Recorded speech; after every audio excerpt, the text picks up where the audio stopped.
ଯଦି ଆମେ ମିନେରାଲ୍ସ ବା ଖଣିଜ ପଦାର୍ଥକୁ ବୁଝିବାକୁ ଚେଷ୍ଟା କରିବା ତେବେ ବୈଜ୍ଞାନିକ ଦୃଷ୍ଟିକୋଣରୁ ଏହାକୁ ମୁଖ୍ୟତଃ ଦୁଇଟି ବଡ଼ ଭାଗରେ ବିଭକ୍ତ କରାଯାଏ। ପ୍ରଥମଟି ହେଲା ମେଟାଲିକ୍ ବା ଧାତବ ଖଣିଜ ଏବଂ ଦ୍ୱିତୀୟଟି ନନ୍ ମେଟାଲିକ୍ ବା ଅଧାତବ ଖଣିଜ। ପୁଣି ଏହି ମେଟାଲିକ୍କୁ ବି ଆମେ ଦୁଇ ଭାଗରେ ବାଣ୍ଟିପାରିବା। ଆଚ୍ଛା। ହଁ, ଗୋଟିଏ ହେଉଛି ଫେରସ୍, ମାନେ ଯେଉଁଥିରେ ଲୁହା ଅଂଶ ରହିଥାଏ, ଏଇ ଯେମିତି ଆଇରନ୍ ଓର୍ ବା ଲୁହା ପଥର ଆଉ ମ୍ୟାଙ୍ଗେନିଜ୍। ଅନ୍ୟଟି ହେଲା ନନ୍ ଫେରସ୍, ଯେଉଁଥିରେ ଲୁହା ନଥାଏ। ଉଦାହରଣ ସ୍ୱରୂପ କପର ବା ତମ୍ବା, ବକ୍ସାଇଟ୍ କିମ୍ବା ସୁନା। ବୁଝିଲେ। ତାମାନେ ଫେରସ୍ ମାନେ ହେଲା ଚୁମ୍ବକକୁ ଆକର୍ଷିତ କରିପାରୁଥିବା ଧାତୁ, ରାଇଟ୍? ଏକ୍ଜାକ୍ଟଲି। ଆଉ ଯାହାର ଚୁମ୍ବକୀୟ ଗୁଣ ନଥାଏ ତାହା ନନ୍ ଫେରସ୍। ଆଉ ତାହେଲେ ସେହି ନନ୍ ମେଟାଲିକ୍ ବା ଅଧାତବ ଖଣିଜଗୁଡ଼ିକର ବି କିଛି ଭାଗ ଥିବ ନିଶ୍ଚୟ। ବିଲକୁଲ। ତାହା ମଧ୍ୟ ଦୁଇ ପ୍ରକାରର। ଗୋଟିଏ ହେଲା ଅର୍ଗାନିକ୍ ବା ଜୈବିକ। ଏହାର ସବୁଠୁ ବଡ଼ ଉଦାହରଣ ହେଉଛି ଫସିଲ୍ ଫ୍ୟୁଏଲ୍ସ, ମାନେ ଆମର କୋଇଲା ଆଉ ପେଟ୍ରୋଲିୟମ୍। ଓହୋ, ମୁଁ ପିଲାଦିନେ ଭାବୁଥିଲି କୋଇଲା ବୋଧହୁଏ କୌଣସି କଳା ପଥର, କିନ୍ତୁ ବାସ୍ତବରେ ଏହା ତ ସେହି ଲକ୍ଷ ଲକ୍ଷ ବର୍ଷ ଧରି ମାଟି ତଳେ ପୋତି ହୋଇ ରହିଥିବା ବିଶାଳକାୟ ଗଛା ଆଉ ପ୍ରାଣୀମାନଙ୍କର ଅବଶେଷରା। ହଁ, ସମୟ, ପ୍ରବଳ ଚାପ ଏବଂ ତାପମାତ୍ରା ସେମାନଙ୍କୁ କୋଇଲାରେ ପରିଣତ କରିଦେଲା। ଆଉ ତାର ଦ୍ୱିତୀୟ ଭାଗଟି ହେଲା ଇନ୍ଅର୍ଗାନିକ୍ ବା ଅଜୈବିକ, ଯେମିତିକି ମାଇକା ଆଉ ଲାଇମ୍‌ଷ୍ଟୋନ୍ ବା ଚୁନାପଥର। ଭାରତରେ ସମାନ ଭାବରେ ମିଳିବା କଥା ନା? ମିଳିବା କଥା, କିନ୍ତୁ ମିଳିନାହିଁ। ସେଇଆ ତ ଆମେ ଦେଖୁଛୁ ଯେ କେବଳ 5ଟି ନିର୍ଦ୍ଦିଷ୍ଟ ମିନେରାଲ ବେଲ୍ଟସ୍ ଅଛି। Chota Nagpur belt, midland belt, southern belt, western belt ଏବଂ ସାଉଥ୍ ୱେଷ୍ଟର୍ଣ୍ଣ ବେଲ୍ଟ। ଏଭଳି ଅସମାନ ବଣ୍ଟନ କାହିଁକି? ଗୋଟିଏ ରାଜ୍ୟରେ ପ୍ରଚୁର ଖଣି ଆଉ ଅନ୍ୟ ରାଜ୍ୟରେ ଶୂନ୍ୟ। ଏହାର କାରଣ ଖୋଜିବାକୁ ହେଲେ ଆମକୁ କୋଟି କୋଟି ବର୍ଷ ପଛକୁ ଯିବାକୁ ପଡ଼ିବ। ମାନେ ଏହା କୌଣସି ମ୍ୟାଜିକ୍ ନୁହେଁ, ଏହା ହେଉଛି ଟେକ୍ଟୋନିକ୍ ପ୍ଲେଟ୍ସର ଗତିବିଧି ଆଉ ଭଲ୍କେନିକ୍ ବା ଆଗ୍ନେୟଗିରି ଉଦ୍ଗୀରଣର ଫଳ। ଇଣ୍ଟରେଷ୍ଟିଂ। ଟିକେ ଖୋଲିକି କହିବେ? ହଁ, ମାନେ ଯେତେବେଳେ ପୃଥିବୀର ଗଠନ ହେଉଥିଲା, ପ୍ରବଳ ବିସ୍ଫୋରଣ ଏବଂ ଲାଭା ପ୍ରବାହ କାରଣରୁ କିଛି ନିର୍ଦ୍ଦିଷ୍ଟ ଅଞ୍ଚଳରେ ଏହି ମିନେରାଲ୍ସ ସବୁ ଏକାଠି ତରଳି କଠିନ ହୋଇ ଜମା ହୋଇଗଲା। ଭାରତର ଯେଉଁ ପେନିନସୁଲାର ପ୍ଲାଟୋ ବା ଉପଦ୍ୱୀପୀୟ ମାଳଭୂମି ଅଛି, ତାହା ହେଉଛି ପୃଥିବୀର ସବୁଠାରୁ ପୁରୁଣା ଭୂଖଣ୍ଡମାନଙ୍କ ମଧ୍ୟରୁ ଗୋଟିଏ। ଆଉ ସେହି ପ୍ରାଚୀନ ଲାଭା ହିଁ ସ୍ଥିର କରିଛି କେଉଁଠି ଖଣିଜ ରହିବ ଆଉ କେଉଁଠି ନାହିଁ। ଓହୋ, ସେହି ଦୃଷ୍ଟିରୁ ଦେଖିଲେ ଛୋଟନାଗପୁର ବେଲ୍ଟକୁ ଆମେ ଭାରତର ହେଭିୱେଟ୍ ଚାମ୍ପିୟନ କହିବା। ଏକଦମ ସଠିକ୍ ଶବ୍ଦ।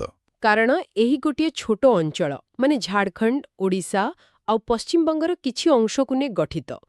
ସେଠାରେ ସମଗ୍ର ଦେଶର 100% କ୍ୟୋନାଇଟ୍ ରିଜର୍ଭସ୍ ଅଛି। 93% ଆଇରନ୍ ଓର୍, 84% କୋଇଲା ଆଉ 70% କ୍ରୋମାଇଟ୍ ଅଛି। ମାନେ ଭାରତର ଶିଳ୍ପାୟନ ବା ଇଣ୍ଡଷ୍ଟ୍ରିଆଲାଇଜେସନର ପୁରା ଭାର ଏହି ଗୋଟିଏ ବେଲ୍ଟ ନିଜ କାନ୍ଧରେ ଉଠାଇଛି। ଆଉ ସେଥିପାଇଁ ତ ଆମର ଅଧିକାଂଶ ବଡ଼ ଷ୍ଟିଲ୍ ପ୍ଲାଣ୍ଟସ୍ ଯେପରିକି ଟାଟା ଷ୍ଟିଲ୍, ରାଉରକେଲା, ବୋକାରୋ ସବୁ ଏହି ଅଞ୍ଚଳରେ ହିଁ ଅଛି। କାରଣ ଟ୍ରାନ୍ସପୋର୍ଟେସନ ଖର୍ଚ୍ଚ ବଞ୍ଚାଇବା ପାଇଁ ର ମଟେରିଆଲ୍ସ ପାଖରେ ରହିବା ନିହାତି ଦରକାର। ଠିକ୍ କଥା। ଆମେ କେତେ ଟ୍ରେନ୍ରେ ପଥର ବୋହିବା? ହଁ, ଆଉ ଏଇ ଛୋଟା ନାଗପୁରର ସବୁଠାରୁ ବଡ଼ ଶକ୍ତି ହେଉଛି ଲୁହା ଏବଂ କୋଇଲା। ଯଦି ଆମେ ଆଇରନ୍ ଓର୍ ବା ଲୁହାପଥର କଥା କହିବା, ଭାରତର ମୋଟ ରିଜର୍ଭସର 95% କେବଳ 8ଟି ରାଜ୍ୟରେ କେନ୍ଦ୍ରୀଭୂତ। ଆଚ୍ଛା, ଆଉ ସେଥିରେ ଆଗରେ କିଏ ଅଛି? ଝାଡ଼ଖଣ୍ଡ ପ୍ରାୟ 25%, ତାପରେ ଓଡ଼ିଶା 21% ଆଉ କର୍ଣ୍ଣାଟକ 20%। ଓଡ଼ିଶାର ଗୁରୁମହିଷାଣୀ, ସୁଲାଇପାଟ, ବାଦାମ ପାହାଡ଼ ହେଉ କିମ୍ବା ଝାଡ଼ଖଣ୍ଡର ନୂଆମୁଣ୍ଡି ତଥା ଛତିଶଗଡ଼ର ଡାଲିରାଜରା ଭଳି ଖଣି ଏଗୁଡ଼ିକ ଭାରତୀୟ ଶିଳ୍ପର ମେରୁଦଣ୍ଡ। ଏଠୁ ବାହାରୁଥିବା ହେମାଟାଇଟ୍ ଏବଂ ମ୍ୟାଗ୍ନେଟାଇଟ୍ ଲୁହାପଥରର କ୍ୱାଲିଟି ପୁରା ବିଶ୍ୱସ୍ତରୀୟ। ବାଃ, କିନ୍ତୁ କେବଳ ଲୁହାପଥର ମିଳିଗଲେ ତ କାମ ସରିଲାନି।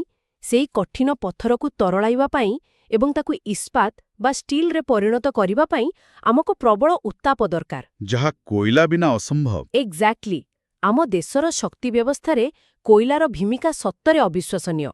ଏବେ ବି ଦେଶର ପ୍ରାୟ 55% ଶକ୍ତି ଆବଶ୍ୟକତା କୋଇଲାରୁ ହିଁ ପୂରଣ ହେଉଛି। ଇତିହାସ ଦେଖିଲେ 1774 ମସିହାରେ ଇଷ୍ଟ ଇଣ୍ଡିଆ କମ୍ପାନୀ ଦ୍ୱାରା ପଶ୍ଚିମବଙ୍ଗର ରାଣୀଗଞ୍ଜରେ ପ୍ରଥମେ କମର୍ସିଆଲ ଖନନ ଆରମ୍ଭ ହୋଇଥିଲା ଏବଂ ଆଜିର ତାରିଖରେ ଭାରତ ବିଶ୍ୱର କୋଇଲା ରିଜର୍ଭସରେ 5ମ ସ୍ଥାନରେ, ଉତ୍ପାଦନରେ 4ର୍ଥ ଆଉ କନଜମ୍ପସନ୍ ବା ବ୍ୟବହାରରେ 3ୟ ସ୍ଥାନରେ ଅଛି। ଆଉ ଏଇ କୋଇଲା ଆଲୋଚନା କଲାବେଳେ ଗୋଟିଏ ବୈଜ୍ଞାନିକ ଶବ୍ଦ ବୁଝିବା ନିହାତି ଦରକାର। ତାହା ହେଲା ଗୋଣ୍ଡୱାନା କୋଲ୍। ଭାରତର 89% କୋଇଲା ହେଉଛି ଗୋଣ୍ଡୱାନା ଯୁଗର, ଯାହା ପ୍ରାୟ 250 ନ୍ୟୁଟନ ବର୍ଷ ପୁରୁଣା।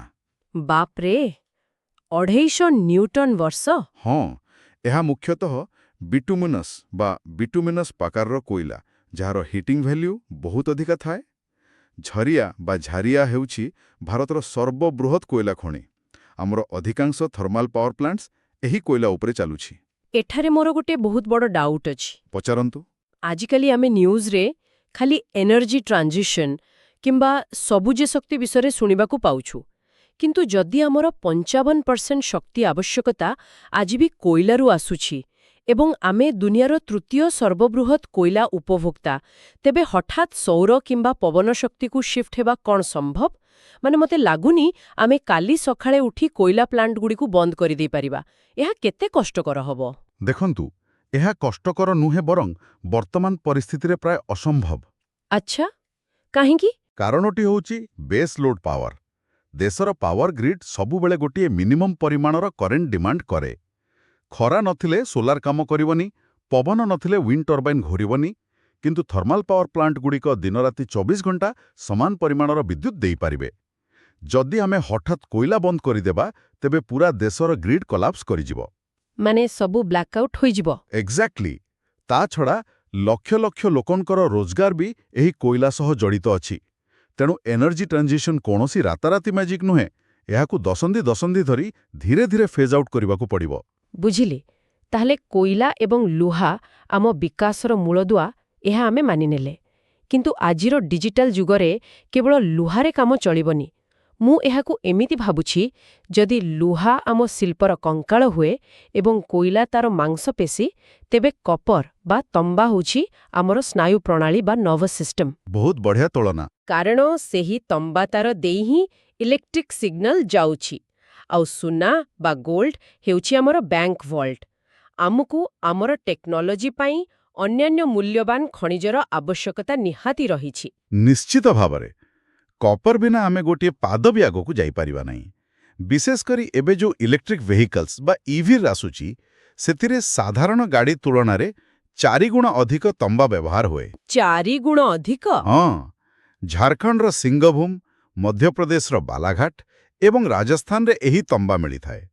ସେହିପରି ବକ୍ସାଇଟ୍ କଥା ଦେଖନ୍ତୁ, ଯାହାକି ଆଲୁମିନିୟମର ମୂଳ ଉତ୍ସ। ସେଥିରେ ଓଡ଼ିଶା ସର୍ବବୃହତ୍ ଉତ୍ପାଦନକାରୀ ରାଜ୍ୟ। କଳାହାଣ୍ଡି, କୋରାପୁଟ ଆଉ ସୁନ୍ଦରଗଡ଼ ଅଞ୍ଚଳର ବକ୍ସାଇଟ୍ ବହୁତ ଉଚ୍ଚମାନର। ଆଲୁମିନିୟମ ଏତେ ଗୁରୁତ୍ୱପୂର୍ଣ୍ଣ କାରଣ ଏହା ଲୁହା ଭଳି ଶକ୍ତ, କିନ୍ତୁ ଓଜନରେ ବହୁତ ହାଲୁକା। ଆଉ ଏଥିରେ କଳଙ୍କି ବା ରଷ୍ଟ ବି ଲାଗେ ନାହିଁ, ରାଇଟ୍? ବିଲକୁଲ। ତେଣୁ ବିମାନ ତିଆରିଠାରୁ ଆରମ୍ଭ କରି ମହାକାଶଯାନ ପର୍ଯ୍ୟନ୍ତ ଏହା ଅପରିହାର୍ଯ୍ୟ। ମ୍ୟାଙ୍ଗେନିଜ୍ ବା ମାଇକା ଉତ୍ପାଦନରେ ବି ଆମର ଓଡ଼ିଶା ଆଗରେ ଅଛି। କିନ୍ତୁ ଆମେ ଯଦି ଇଲେକ୍ଟ୍ରୋନିକ୍ସ କଥା କହୁଛୁ, ମୋତେ ମାଇକା ବିଷୟରେ ଉଲ୍ଲେଖ କରିବାକୁ ହିଁ ପଡ଼ିବ। ଆନ୍ଧ୍ରପ୍ରଦେଶର ନେଲ୍ଲୋର ଜିଲ୍ଲା ଏଥିପାଇଁ ପୁରା ଫେମସ୍। ମାଇକାର ଗୋଟିଏ ଅଦ୍ଭୁତ ଗୁଣ ଅଛି ବୋଧେ। ହଁ, ଏହାର ଡାଇଲେକ୍ଟ୍ରିକ୍ ଷ୍ଟ୍ରେଙ୍ଥ ବହୁତ ଅଧିକ ଥାଏ। ମାନେ ଏହା ଅତ୍ୟଧିକ ହାଇ ଭୋଲ୍ଟେଜ୍ ସହିପାରିବ, କିନ୍ତୁ ନିଜ ଭିତରେ କରେଣ୍ଟ ପାସ୍ କରିବାକୁ ଦିଏ ନାହିଁ। ତେଣୁ ସବୁ କମ୍ପ୍ୟୁଟର ଏବଂ ମୋବାଇଲ ଚିପ୍ରେ ଏହାର ବ୍ୟବହାର ଅଛି। ଆଉ ଆପଣ ସୁନା କଥା ଉଠାଉଥିଲେ ନା? ହଁ, ସବୁଠାରୁ ଆକର୍ଷଣୀୟ ଜିନିଷ। ହଁ, କର୍ଣ୍ଣାଟକ ସୁନା ପାଇଁ ସର୍ବଶ୍ରେଷ୍ଠ। ସେଠାରେ ଥିବା କେଜିଏଫ୍ ବା କୋଲାର ଗୋଲ୍ଡ ଫିଲ୍ଡସ୍ ଏବଂ ହୁଟ୍ଟି ଖଣି ବିଶ୍ୱର ଗଭୀରତମ ଖଣିଗୁଡ଼ିକ ମଧ୍ୟରୁ ଅନ୍ୟତମ। କିନ୍ତୁ ମୁଁ ଗୋଟେ ଆର୍ଟିକଲରେ ପଢ଼ୁଥିଲି ଯେ କେଜିଏଫ୍ରେ ଖନନ କରିବା ବହୁତ କଷ୍ଟକର ହୋଇପଡ଼ିଥିଲା। ଏମିତି କ'ଣ ଅଛି ସେଠି? ତାର କାରଣଟି ହେଉଛି ଜିଓଥର୍ମାଲ ଗ୍ରେଡିଏଣ୍ଟ। ପୃଥିବୀର ଭିତର ଅଂଶ ବହୁତ ଗରମ ଥାଏ। ମାଟି ତଳକୁ ଯେତେବେଳେ ଆମେ ଯାଉ, ପ୍ରତି 30 ମିଟର ଗଭୀରତାରେ ତାପମାତ୍ରା ପ୍ରାୟ 1 ଡିଗ୍ରୀ ସେଲସିୟସ୍ ବଢ଼ିଯାଏ। ବାପ୍ରେ! ଆଉ କେଜିଏଫ୍ର ଗଭୀରତା କେତେ ଥିଲା? ପ୍ରାୟ 3 କିଲୋମିଟର ପାଖାପାଖି। ସେଠି ତାପମାତ୍ରା ଏତେ ଅଧିକ ଥାଏ ଯେ ମଣିଷ ସିଝିଯିବ। ତା ସହିତ ଉପରେ ଥିବା ପଥରର ପ୍ରବଳ ଚାପ ଯୋଗୁଁ ବେଳେବେଳେ କାନ୍ଥଗୁଡ଼ିକ ବିସ୍ଫୋରଣ ଭଳି ଫାଟିଯାଏ। ଏହାକୁ ରକ୍ ବର୍ଷ୍ଟସ୍ କୁହାଯାଏ। ସତରେ କି ଭୟଙ୍କର! ହଁ, ସେଥିପାଇଁ ଏତେ ତଳକୁ ବିଶାଳ ଏସି ବା ଏୟାର କଣ୍ଡିସନିଂ ପଠାଇବା ଏବଂ ସୁରକ୍ଷିତ ଖନନ କରିବା ବହୁତ ଖର୍ଚ୍ଚବହୁଳ ହୋଇଯାଏ। ଏହିସବୁ କାରଣରୁ ହିଁ ସୁନା ଏତେ ମୂଲ୍ୟବାନ। 3 କିଲୋମିଟର ତଳେ କାମ କରିବା କେତେ କଷ୍ଟକର ହୋଇଥିବ ଭାବିଲେ ଆଶ୍ଚର୍ଯ୍ୟ ଲାଗେ। ତେବେ କଠିନ ଖଣିଜ ପଦାର୍ଥ କଥା ଆମେ ବହୁତ ଜାଣିଲେ। ଆସନ୍ତୁ ବର୍ତ୍ତମାନ ଆମେ ସେହି ଜିନିଷଗୁଡ଼ିକୁ ଉପରେ ଫୋକସ୍ କରିବା, ଯାହାକି ଆମର ଗାଡ଼ି, ମୋଟର ଏବଂ ଇଣ୍ଡଷ୍ଟ୍ରିକୁ ଗତି ଦେଉଛି। ମାନେ ଆମର ଏନର୍ଜି ଟ୍ରାନ୍ଜିସନ୍। ହଁ, ଆମର ଶକ୍ତି ଉତ୍ସବ। ପ୍ରଥମେ ପେଟ୍ରୋଲିୟମ କଥା ଉଠାଇବା। ଇତିହାସ ଦେଖିଲେ 1956 ପୂର୍ବରୁ କେବଳ ଆସାମର ଡିଗବୋଇ ଥିଲା ଆମର ଏକମାତ୍ର ତୈଳ ଉତ୍ପାଦନକାରୀ ଅଞ୍ଚଳ। କିନ୍ତୁ 1973ରେ ଯେତେବେଳେ ସମୁଦ୍ର ଭିତରେ ବମ୍ବେ ହାଇ ଆବିଷ୍କୃତ ହେଲା, ଭାରତର ଅର୍ଥନୀତିର ଦିଗ ହିଁ ବଦଳିଗଲା। ତା ସହିତ ଗୁଜରାଟର ଆଙ୍କଲେଶ୍ୱର ବି ବହୁତ ମହତ୍ତ୍ୱପୂର୍ଣ୍ଣ। ଆଉ ଏବେ ଦେଖିଲେ ଆମ ଦେଶରେ 21ଟି ବିଶୋଧନାଗାର ବା ରିଫାଇନରିଜ୍ ଅଛି, ଯୋଉଠି କ୍ରୁଡ୍ ଅଏଲକୁ ସଫା କରାଯାଉଛି। କିନ୍ତୁ ଏଠି ଗୋଟିଏ କଥା ବୁଝିବାକୁ ହେବ ଯେ ପେଟ୍ରୋଲିୟମ ମାନେ କେବଳ ପେଟ୍ରୋଲ ବା ଡିଜେଲ ନୁହେଁ, ଯାହା ଆମେ ଗାଡ଼ିରେ ପକାଉଛୁ। ଆଉ କଣ କଣ ଆସେ ଏଥିରେ? ରିଫାଇନରିରେ କ୍ରୁଡ୍ ଅଏଲକୁ ଫୁଟାଇବା ବେଳେ ବାହାରୁଥିବା ବାଇ ପ୍ରଡକ୍ଟସ୍ ଆମର ପୁରା ଦୈନନ୍ଦିନ ଜୀବନକୁ ଘେରି ରହିଛି।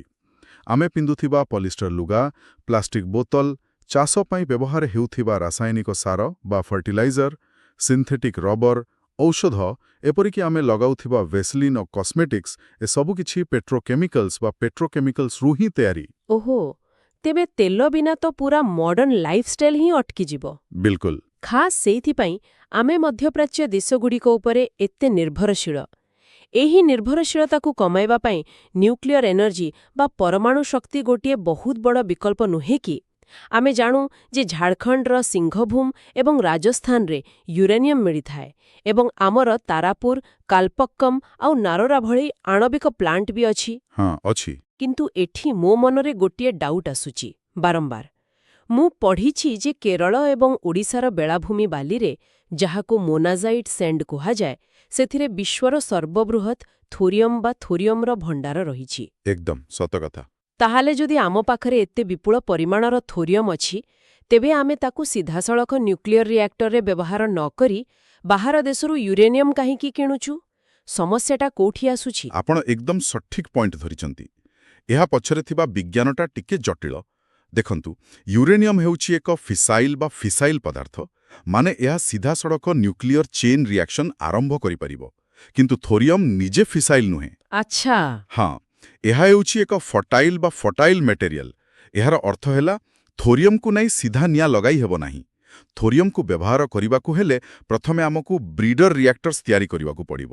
ସେଠାରେ ଥୋରିୟମ୍କୁ ପ୍ଲୁଟୋନିୟମ୍ ସହିତ ମିଶାଇ ଏକ ପ୍ରକ୍ରିୟା ମାଧ୍ୟମରେ ୟୁରେନିୟମ୍ 233ରେ ପରିଣତ କରିବାକୁ ପଡ଼ିବ। ତାପରେ ଯାଇ ତାହା ଶକ୍ତି ଦେବ। ଓହୋ, ଏହା ତ ବହୁତ ଲମ୍ବା ପ୍ରୋସେସ୍। ହଁ, ଆଉ ଏହି ଟେକ୍ନୋଲୋଜି ବହୁତ ଆଡଭାନ୍ସଡ୍। ବର୍ତ୍ତମାନ ସୁଦ୍ଧା ଆମେ ତାହାକୁ ବ୍ୟାପକ ସ୍ତରରେ କମର୍ସିଆଲାଇଜ୍ କରିପାରୁନାହୁଁ, କିନ୍ତୁ ଯଦି ଭବିଷ୍ୟତରେ ଆମେ ଏହି ଥୋରିୟମ୍ ଚକ୍ରକୁ ସମ୍ପୂର୍ଣ୍ଣ ଆୟତ୍ତ କରିନେବା, ତେବେ ଶକ୍ତି କ୍ଷେତ୍ରରେ ଭାରତ ଦୁନିଆର ବସ୍ ପାଲଟିଯିବ। ୱାଓ!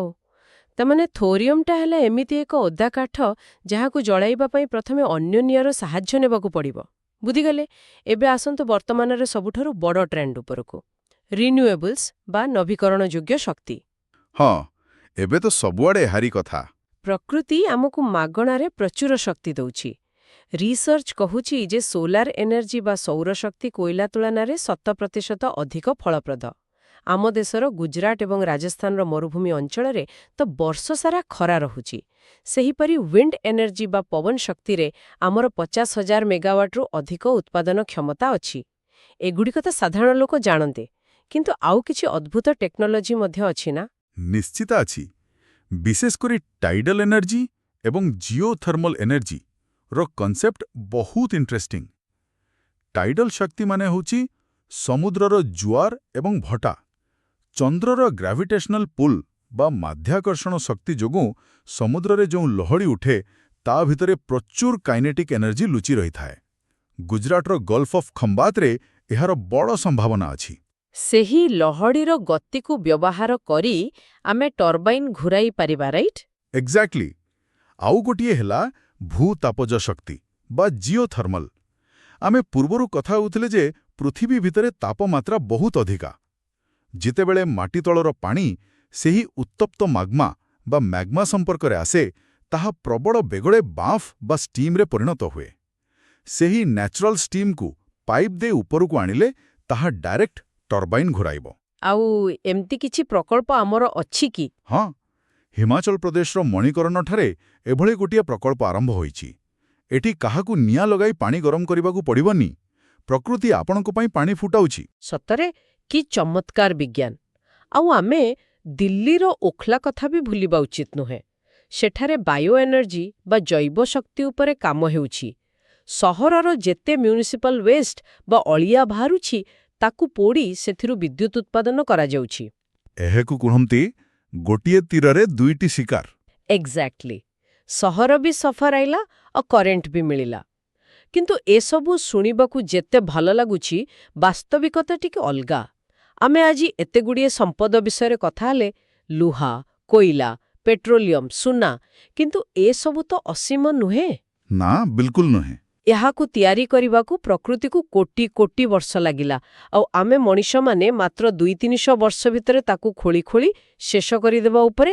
ଏବଂ ସେଥିପାଇଁ ହିଁ ସଂରକ୍ଷଣ ବା କନଜରଭେସନର କଥା ଉଠେ। ଆମେ ବର୍ତ୍ତମାନ ଯେଉଁ ମଡେଲରେ ଅର୍ଥନୀତି ଚଳାଉଛୁ, ତା ବେଶୀଦିନ ତିଷ୍ଠିବ ନାହିଁ, କାରଣ ଆମର ଅଧିକାଂଶ ଉତ୍ସ ହେଉଛି ଏକ୍ସହଷ୍ଟିବଲ୍, ମାନେ ଯାହା ଶେଷ ହୋଇଯିବ। ସଷ୍ଟେନେବଲ୍ ଡେଭଲପମେଣ୍ଟ ବା ସ୍ଥାୟୀ ବିକାଶର ଅର୍ଥ ନୁହେଁ ଯେ ଆମେ ଫ୍ୟାକ୍ଟ୍ରି ବନ୍ଦ କରିଦେବା। ତାହେଲେ ଆମେ କ'ଣ କରିବା? ଏହାର ଅର୍ଥ ହେଉଛି ଆମେ ବିକାଶ କରିବା, କିନ୍ତୁ ପରିବେଶ ଏବଂ ଭବିଷ୍ୟତ ପିଢ଼ିର ସାଲିସରେ ନୁହେଁ। ବିଶେଷ କରି ଧାତୁଗୁଡ଼ିକର କ୍ଷେତ୍ରରେ ରିସାଇକ୍ଲିଂ ଅଫ୍ ସ୍କ୍ରାପ୍ ମେଟାଲ୍ସ ଉପରେ ପ୍ରବଳ ଗୁରୁତ୍ୱ ଦିଆଯିବା ଉଚିତ। ଜାଣିଛନ୍ତି, ଯଦି ଆମେ ଥରେ ବ୍ୟବହାର ହୋଇଥିବା ଆଲୁମିନିୟମକୁ ରିସାଇକେଲ କରୁଛୁ, ତେବେ ଖଣିରୁ ନୂଆ ଆଲୁମିନିୟମ ବାହାର କରିବା ତୁଳନାରେ ଏଥିରେ ମାତ୍ର 5% ଶକ୍ତି ଖର୍ଚ୍ଚ ହୁଏ। ବାପରେ, ମାତ୍ର 5%! ଖାସ୍ କରି କପର ବା ତମ୍ବା, ଲେଡ୍ ବା ସୀସା ଏବଂ ଜିଙ୍କ୍ ଭଳି ଧାତୁ, ଯାହା ଆମ ଦେଶରେ ବହୁତ କମ୍ ଅଛି, ତାର ତ ପୁନଃ ବ୍ୟବହାର ପୁରା ବାଧ୍ୟତାମୂଳକ ହେବା ଦରକାର। ଏହା ସହିତ ଯେଉଁ ଖଣିଜଗୁଡ଼ିକ ସ୍ୱଳ୍ପ ପରିମାଣରେ ଅଛି, ସେଗୁଡ଼ିକର ଏକ୍ସପୋର୍ଟ ବା ରପ୍ତାନି କମାଇ ଆମକୁ ନିଜ ଦେଶ ପାଇଁ ସାଇତି ରଖିବାକୁ ପଡ଼ିବ। ଠିକ୍ କଥା। କାରଣ ଯେମିତି ଆପଣ କହିଲେ, ଆମକୁ ଆମର ବ୍ୟବହାରର ତରିକା ବଦଳାଇବାକୁ ପଡ଼ିବ ଏବଂ ଅଧିକରୁ ଅଧିକ ଇନ୍ଏକ୍ସହଷ୍ଟିବଲ୍ ରିସୋର୍ସେସ୍ ବା ଅକ୍ଷୟ ଶକ୍ତି ଉପରେ ହିଁ ନିର୍ଭର କରିବାକୁ ପଡ଼ିବ। ଏହା ବର୍ତ୍ତମାନ କୌଣସି ଅପସନ୍ ବା ବିକଳ୍ପ ନୁହେଁ, ଏହା ବଞ୍ଚିବାର ଏକମାତ୍ର ରାସ୍ତା। ଆଉ ଏହି ଦିଗରେ ସରକାରୀ ମେକ୍ତିଠାରୁ ଆରମ୍ଭ କରି ବ୍ୟକ୍ତିଗତ ସଚେତନତା ପର୍ଯ୍ୟନ୍ତ ସବୁ କିଛି ଦରକାର। ମାନେ ଜଣେ ଇଲେକ୍ଟ୍ରିକ୍ ଗାଡ଼ି କିଣିବା ବହୁତ ଭଲ କଥା, କିନ୍ତୁ ଯଦି ସେହି ଗାଡ଼ିକୁ ଚାର୍ଜ କରୁଥିବା ବିଦ୍ୟୁତ୍ କୋଇଲା ପୋଡ଼ିଆ ଆସୁଛି, ତେବେ ଲାଭ କ'ଣ ହେଲା?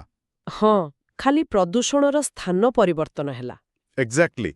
ତେଣୁ ପୁରା ଗ୍ରିଡ୍କୁ ସମ୍ପୂର୍ଣ୍ଣ ରୂପେ ସବୁଜ ଶକ୍ତିରେ ପରିବର୍ତ୍ତନ କରିବା ହେଉଛି ଆମ ସମୟର ସବୁଠାରୁ ବଡ଼ ଇଞ୍ଜିନିୟରିଂ ଆହ୍ୱାନ। ବାସ୍ତବରେ ଆଜିର ଏହି ଆଲୋଚନା ସବୁକିଛି ଦେଖିବାର ଦୃଷ୍ଟିକୋଣ ବଦଳାଇଦେଲା। ଛୋଟ ନାଗପୁରର କଳାହୀରା ବା କୋଇଲା ଖଣିଠାରୁ ଆରମ୍ଭ କରି କୋଲାରର 3 କିଲୋମିଟର ଗଭୀରତାରେ ଝଲସୁଥିବା ସୁନା ପର୍ଯ୍ୟନ୍ତ, କେରଳର ବେଳାଭୂମିରେ ଲୁଚି ରହିଥିବା ଭବିଷ୍ୟତର ଥୋରିୟମ୍ ଠାରୁ ଆରମ୍ଭ କରି ହିମାଚଳର ଗରମ ପାଣି ଝରଣାରେ ଥିବା ଭୂତାପଜ ଶକ୍ତି ପର୍ଯ୍ୟନ୍ତ ସତରେ ଏକ ଅବିଶ୍ୱାସନୀୟ ଯାତ୍ରା। ଭାରତ ପ୍ରକୃତରେ ସମ୍ପଦର ଏକ ବିରାଟ ଭଣ୍ଡାର।